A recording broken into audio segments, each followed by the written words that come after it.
In today's short clip, we're going to talk about what got you here won't get you there. This is about scaling. As you grew your business, it probably grew quickly, and maybe you got to a spot and you're wondering why it isn't going the way that you want. Or maybe you're at a spot and you've had a lot of success, but you want to keep it going. So we're going to talk about this concept in this short clip. What got you here won't get you there.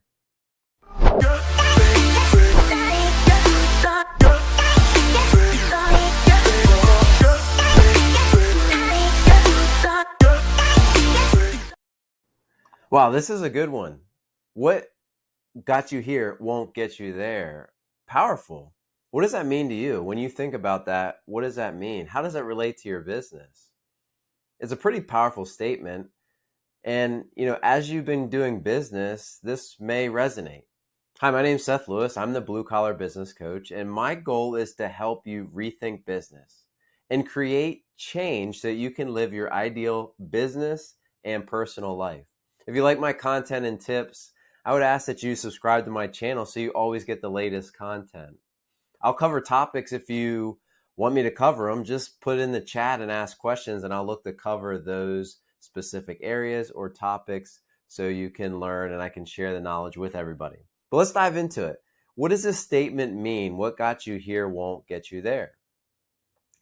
The problem is, and when you think about what has happened in business, there's a lot of good things. So it's not really a problem, but many businesses grow very quickly. You think about when you start out with a truck and it grows, it grows, it grows. But you start to realize that what got you here won't get you there.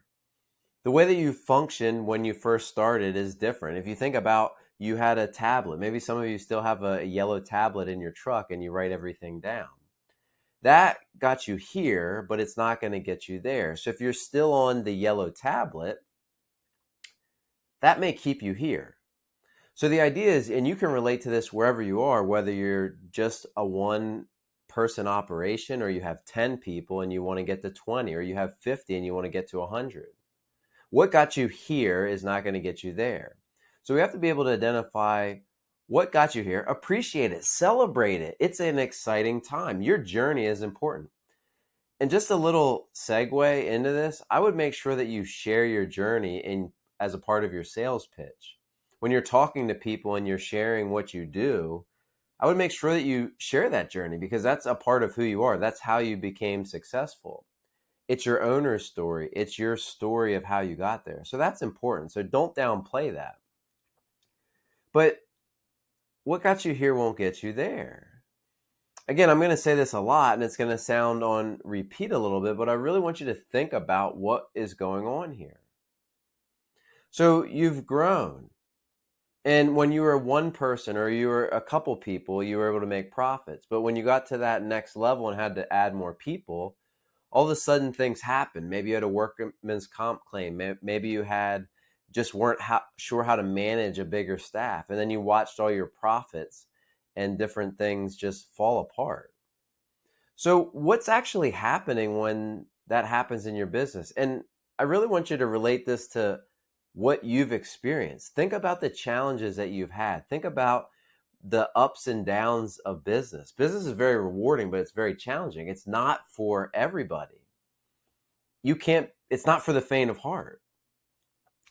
So when you think about this, you had, like I said, the profits might be there. You might realize that things need to change. Maybe it's been good for you. Maybe it's been bad. I mean, I speak with business owners all the time that the economy's been good. Business has been really good, but they're actually scared about what may happen in the future.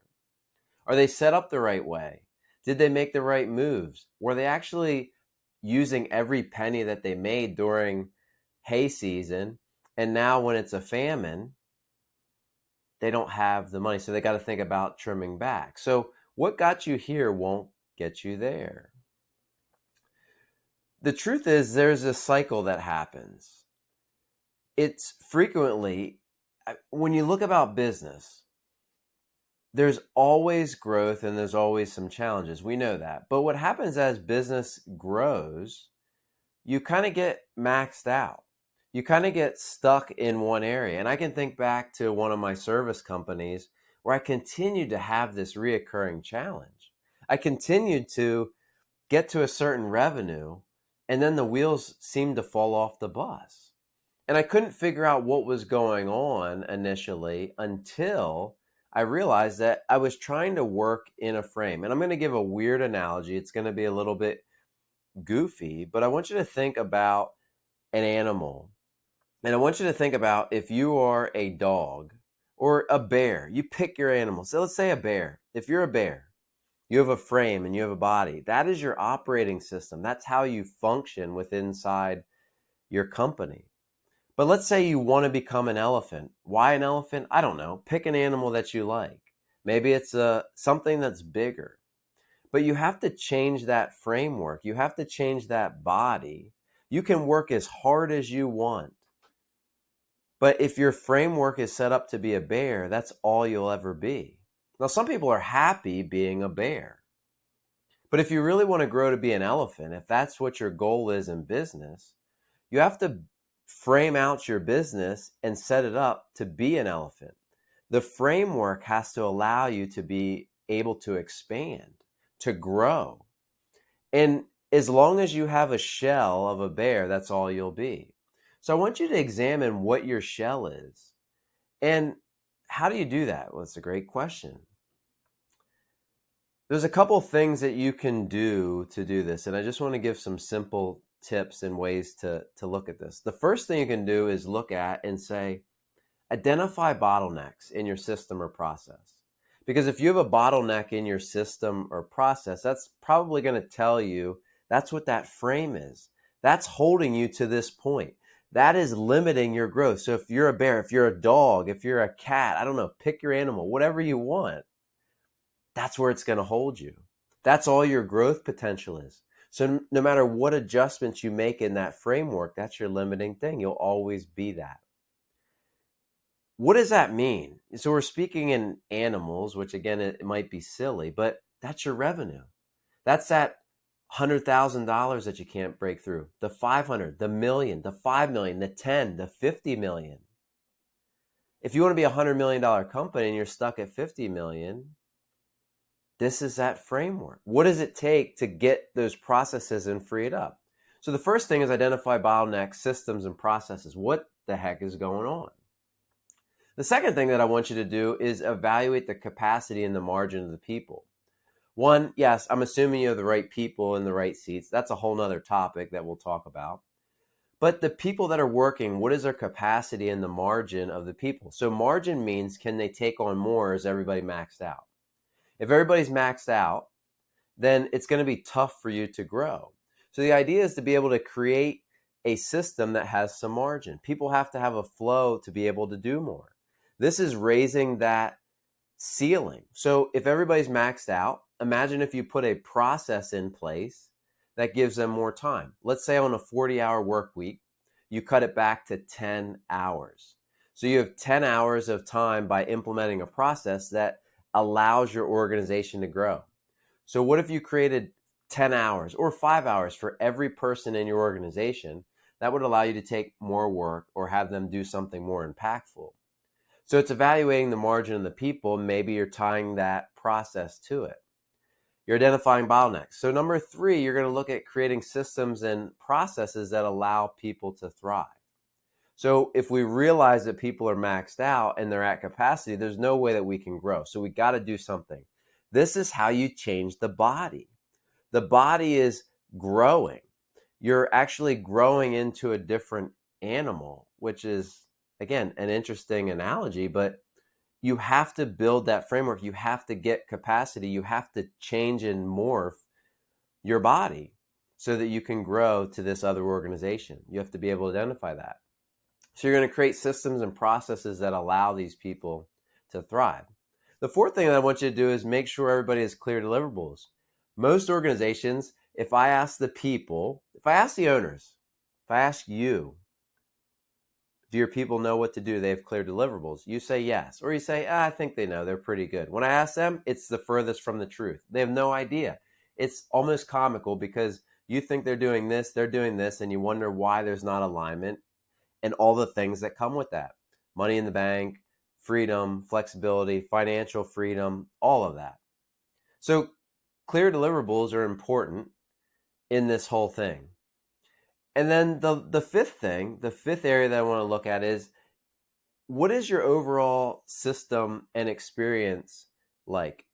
It needs to be great for your customers, and it needs to be great for your employees. So if you're not building a company and system and process and flow that's great for your customers and great for your employees, you're going to have a tough time changing that and growing. It has to be something that energizes them and your customers want to buy or engage, and it has to be easy. So if you do this, it's going to break down a lot of barriers, and it's going to allow you to scale and change this model, to change the shape. When you start out, you were a tiny little organization. And maybe to the first $1 million, depending on your industry, or 5 million, it was easy. But now the way we're routing things, the staff that we have, the yellow tablet, the bookkeeper that wasn't a bookkeeper to start, and maybe it was somebody in your family doing the books, and now you just need something more advanced. These are things that you have to break down and keep stepping up, because you need an expert in the field. You need somebody that can do these tasks. If you're a larger organization, it's about better systems and processes, and you get to a point, if you're at 50 people or maybe 100 or 300, what got you here won't get you there. You have a lot of risk and exposure. You don't have an HR department. You don't have people that are managing this in a proactive way. You have to invest in different things in order to get there. But you have to change, and that's going to allow you to add your next 25 people, 50 people, 100 people. If you're at 5, it's going to allow you to get to 10 or 20 or whatever your goal is. It's so important. What got you here won't get you there. So I would love if something connected with you, put in the comments. I love to hear what connects. The other thing that I would encourage you to put in the comments is the next topic that you want to hear about. Do you have a question? Do you have something that you'd love me to just elaborate on or expand? Put in the comments. I read them. I'll comment. If I can give you some insight, I'll do that. If not, I'll do a segment on it and answer some questions. But I appreciate you tuning in. Like and subscribe my channel. Like it, share it, comment. That would be the best. Thanks. I want you to go out there and crush it. Keep the momentum. Keep the energy going. If you need anything, reach out to me. I'm here for you. I'm cheering for you.